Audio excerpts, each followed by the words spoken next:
সুভাষ, এই দেখো, আজ আমি নিজে হাতে তোমার জন্য আলু পোস্ত করেছি। খেয়ে বলো তো কেমন হয়েছে। মা, তুমি তো জানো স্বাধীন ভারত দেখাই আমার একমাত্র স্বপ্ন। মা, তুমি চাও না আমাদের দেশ স্বাধীন হোক? নিশ্চয়ই চাই। কেন চাই জানো? যাতে আর কোনো মায়ের কোল খালি না হয়, ঘরে ঘরে ছেলেরা যেন ফেরার না হয়, সেই জন্য। সবাই তো শান্তিতেই বাঁচতে চায় মা,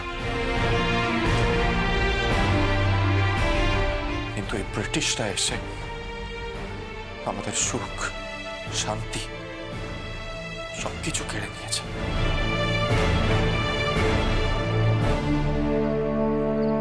স্বাধীনতা কোন পথে আসবে মা?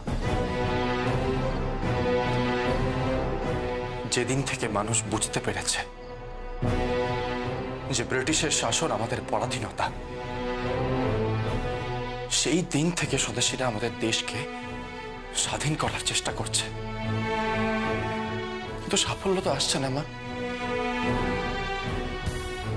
কোথাও নিশ্চয়ই একটা ভুল হচ্ছে। স্বদেশীরা সামরিক অভ্যুত্থানের ডাক দিয়েছে মা,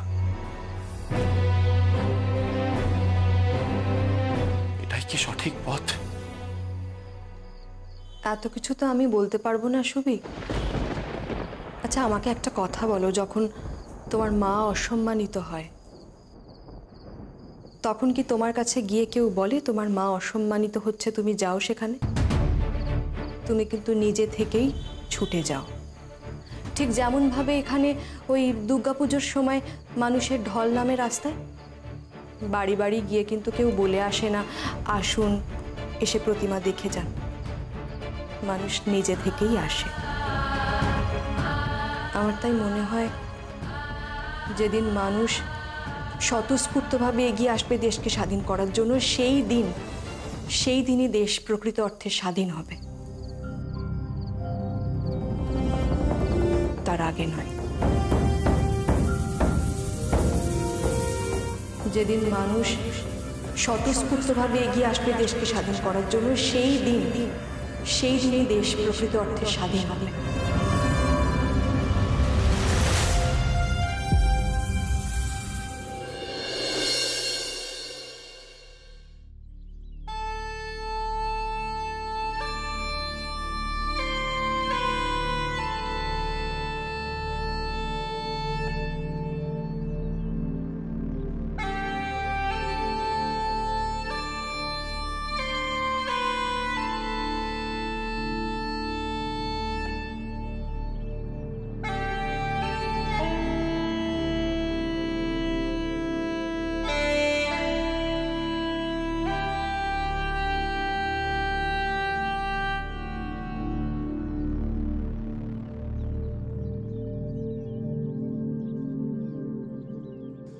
বলো সুভাষ, এখানে কেন ডেকে পাঠালে? দেখো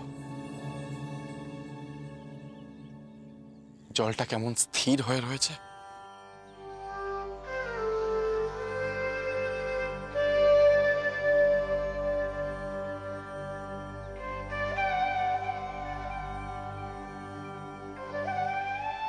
জলে আলোড়ন না তুললে তরঙ্গ সৃষ্টি হয় না, আলোড়ন তুললেই তরঙ্গ সৃষ্টি হয়। কিন্তু কতক্ষণ? যতক্ষণ তুমি চেষ্টা করবে ততক্ষণ। টানা কতক্ষণ আলোড়ন তুললে এই তরঙ্গ স্থায়ী হবে বলতে পারো? সুভাষ, ঠিক এইভাবে স্বাধীনতার স্বপ্নের তরঙ্গ জিয়ে রাখতে প্রতিনিয়ত দেশের মানুষকে ডাকতে হয় স্বাধীনতার যুদ্ধে সামিল হওয়ার জন্য।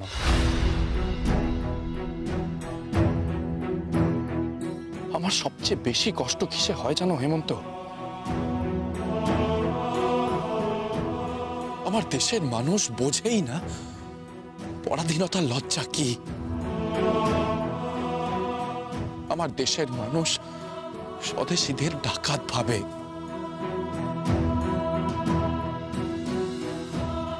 এইভাবে কোনোদিনও স্বাধীনতা আসবে না হেমন্ত, কোনোদিনও না।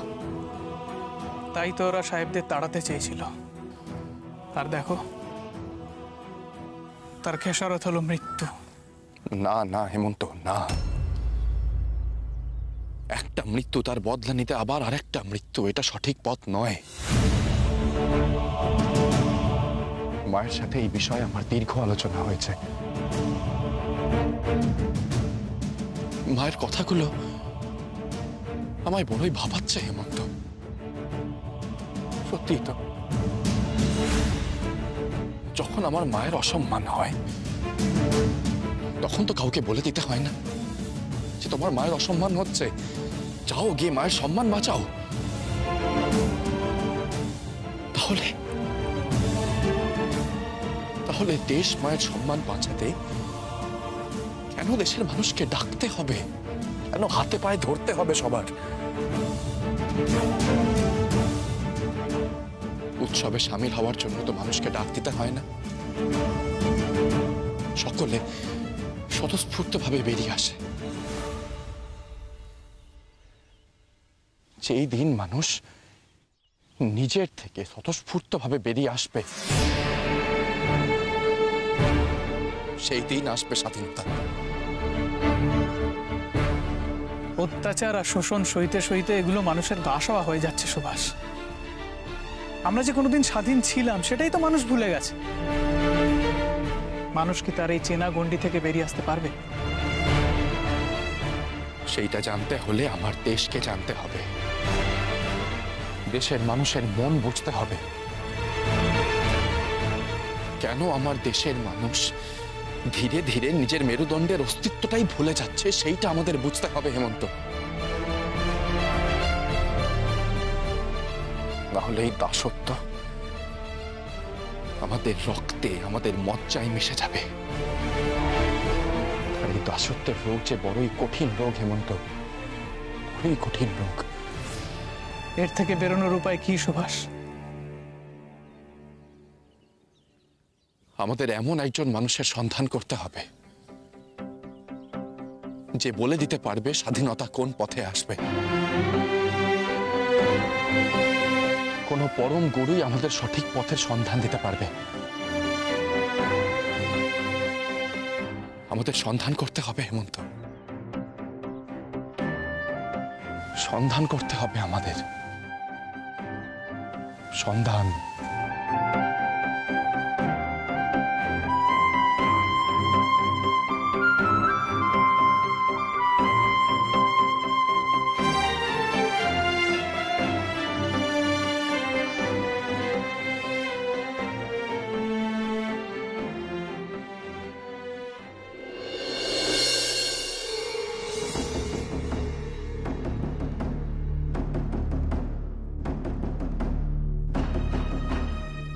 कृपाल सिंह, तुम्हें ठीक आछो? हाँ जी। रासू जी, मेरी एक सोच है। क्या सोच विनायक जी? देखिए, স্বদেশীদেরকে যেভাবে তাঁতিয়ে তোলা হয়েছে তাতে আমার মনে হয় এই উত্তাপ থাকতে থাকতে আমাদের অভ্যুত্থানে ঝাঁপিয়ে পড়া উচিত। আপনি কি মনে করেন? सही बात है विनायक जी, আমি তোমার কথা একদম একমত। কিন্তু আমরা যদি সম্পূর্ণ শক্তি দিয়ে ঝাঁপিয়ে পড়তে পারতাম না, তাহলে আজ বললে আজই ঘটতো অভ্যুত্থান।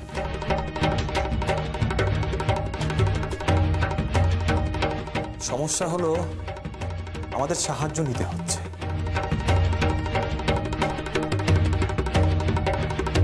আর সেই সাহায্য আসছে জার্মান থেকে। এখন জার্মান থেকে জাহাজ এসে রায়মঙ্গল পর্যন্ত পৌঁছানোর অনেক ঝুঁকি আছে। কেন রাসুদা?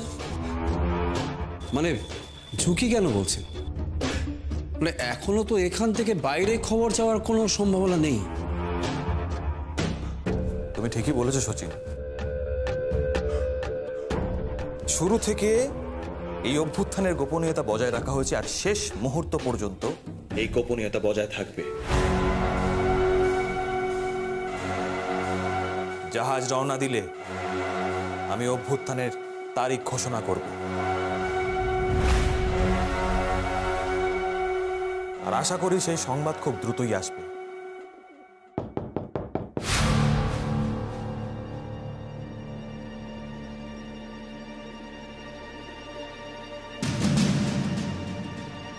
रासू जी ये कोई अलग तरीके से लिखा हुआ है। আমাকে দিন, সংকেতে লিখেছে।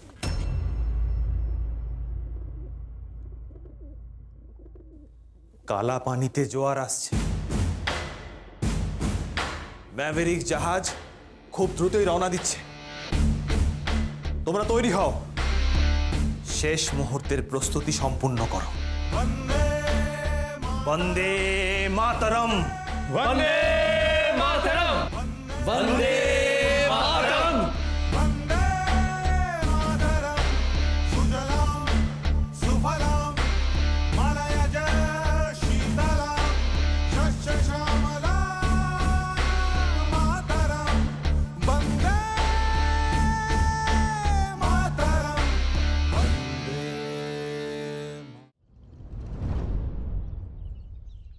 আমাদের কলেজ, লেখাপড়া, আমাদের পরিবেশ, এসবের থেকে দেশটা অনেক আলাদা। মাস্টারমশাই বলতেন, শুধু তুমি আমি দেশ নয়। সুভাষ, বাড়িতে বসে তুমি গোটা দেশের মানুষের মন কি করে বুঝবে? তোমায় কে বললো হেমন্ত আমি বাড়িতে বসে থাকবো?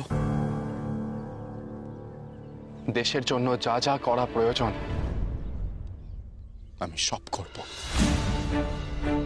যদি কোনো কঠিন পরিস্থিতিরও সম্মুখীন হতে হয় আমি হব। কি করতে চাইছো তুমি? দেশের মানুষের মন বুঝতে আমাদের দেশের বিভিন্ন প্রান্তে যেতে হবে হেমন্ত। স্বামী বিবেকানন্দর মতো পরিব্রাজক হতে হবে আমাদের। দেশের মাটি, দেশের মাটির প্রতিটি কণা ধরে ধরে বুঝতে হবে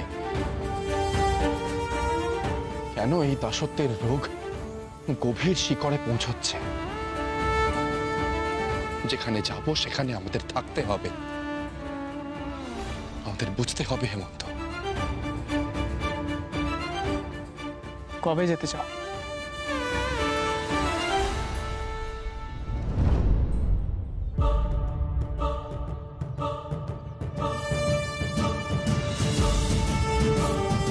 কাল ভোরবেলায়। সুভাষ, কাল ভোরবেলা? হেমন্ত, একটা কাজ করতে পারবে? বেশ, বলো কি কাজ করতে হবে।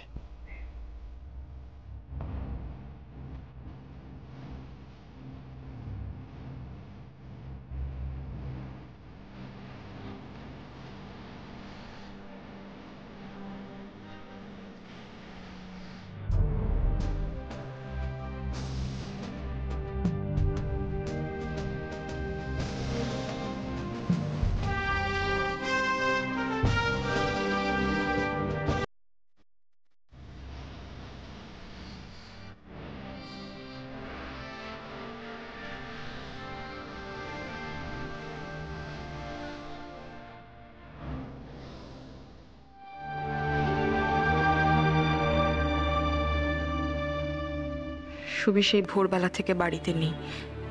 কখন ঘুম থেকে উঠেছে তাও জানি না। প্রভা, ওরে ও প্রভা, বলি রান্না বান্না তো হয়ে গেছে, জামাই ছেলেদের নিয়ে খাবি চল দেখি, তাড়াতাড়ি আয়।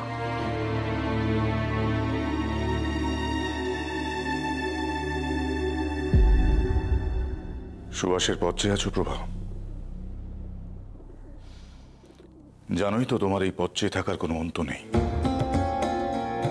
সুভাষ জানে আজই আমরা এলগিন রোডের বাড়িতে যাব, তা সত্ত্বেও তার বাড়ি ফেরার কোনো তাড়া। যাই হোক, আমাদের সময় মতন বেরোতে হবে প্রভা। যদি গোছানো কিছু বাকি থেকে থাকে তাহলে সেগুলো দেখে নিও। আশা করি সুভাষ ততক্ষণে বাড়ি ফিরে আসবে। মা,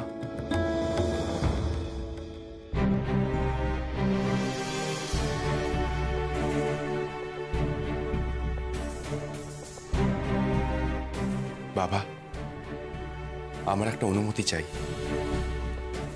ইন্ডিয়ান সিভিল সার্ভিসের পরীক্ষা তুমি দিতে চাও না, তাই তো? তা নয় বাবা, আমি আমার দেশের মানুষের মন বুঝতে চাই।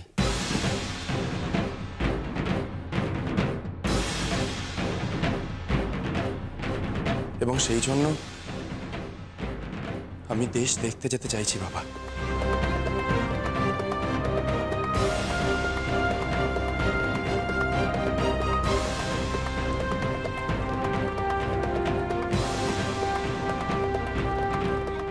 হঠাৎ এরকম সিদ্ধান্ত নিলে যে? এটা কি শুধুমাত্র এই দেশের মানুষের মন বোঝার জন্য, নাকি যে ছেলে কলেজে গেলে একবার সময় মতো বাড়ি ফেরে না, সে বাড়ি থেকে একবার বেরিয়ে গেলে? সব কি বলছিস তুই? শরৎ, অবাস্তব কোনো আলোচনা হোক তা আমি চাই না। সত্যি শুনি, অনুমতি চাইবার তোর কোনো রকম সকম নেই বাপ। প্রভা, আমি চাই না এ নিয়ে তুমি আর কোনো আলোচনা করো। এটা সুভাষের পড়াশুনো করার বয়স, দেশ দেখার নয়।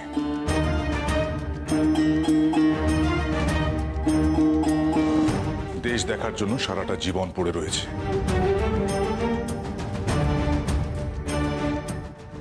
আমার এতে কোনো রকম অনুমতি নেই। খাওয়া দাওয়া শেষ করে গাড়িতে ওঠো, আজই আমরা এলগিন রোডে রওনা হব।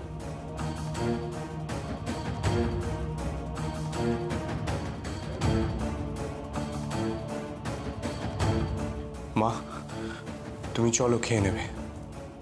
ছবি আয়, সুনীল, সুধীর, তোরা আয়।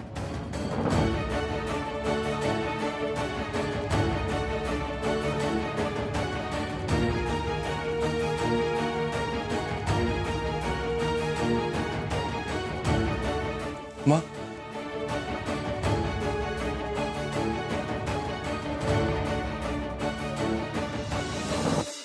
আমাকে যে যেতেই হবে মা।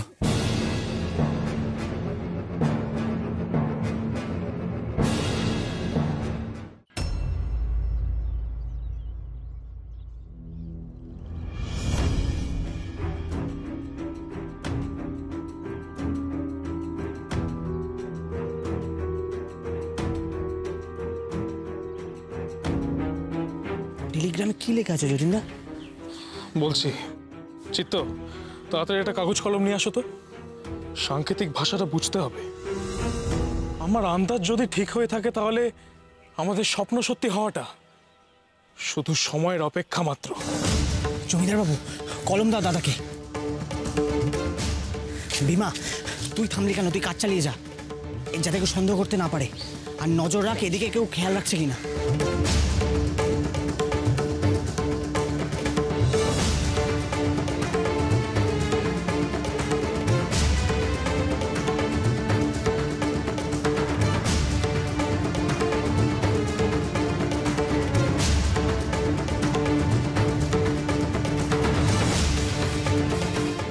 সদাগর নিয়ে চাঁদ ভাসিল ডিঙিতে, ঝড় ঝঞ্ঝাট বাদ দিয়ে আসন্ন শুক্ল পঞ্চমীতে।